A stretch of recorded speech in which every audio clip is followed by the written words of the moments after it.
আরে বন্ধুরা, আজ আমি তোমাদের কলকাতার একদম মাঝখানে একটা দারুণ মজার জায়গায় নিয়ে আসছি। আর বিশ্বাস করো, এটা একটু বাদরামও বুড়া হতে চলেছে। তো আমি কলেজ স্ট্রিটে নিজের মনে হিন্টে আসছিলাম, আর হঠাৎ কি দেখলাম জানো? একদল বাদর ইলেকট্রিকের তারের ওপর বসে আড্ডা মারছে। ওটা ওদের নিজস্ব হাইয়ে। এটা শুধু কলকাতাতেই সম্ভব, তাই না? এখন তোমরা হয়তো ভাবছো লুডুকে হয়ে পেয়ে যাবে, কিন্তু না।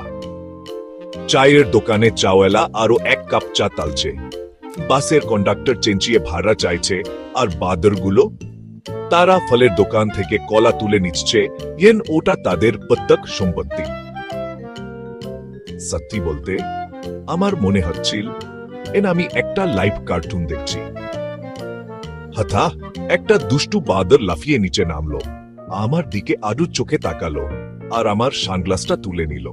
আরে বাবা, বন্ধুরা আমার ফ্রেঞ্চ ফ্রাই চুরি করেছে, কিন্তু সানগ্লাস? এটা তো নতুন অভিজ্ঞতা। চারিদিকে লোক হাসছে, বাচ্চারা আমুল দেখাচ্ছে, আর আমি সেখানে একটা বাদরের সাথে দর কষাকষি করছি। একটা কথা বলে দিই, বাদরদের টাকার পরোয়া নেই। কিন্তু জানো, এটা তো কলকাতার জাদু। এটা কোলাহলপুর, এটা বিশৃঙ্খল, এটা চমকে ভুরা, আর মাঝে মাঝে একটু লমস বটে।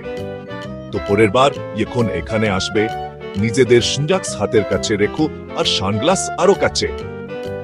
ঠিক আছে, আজকের জন্য একটুকুই।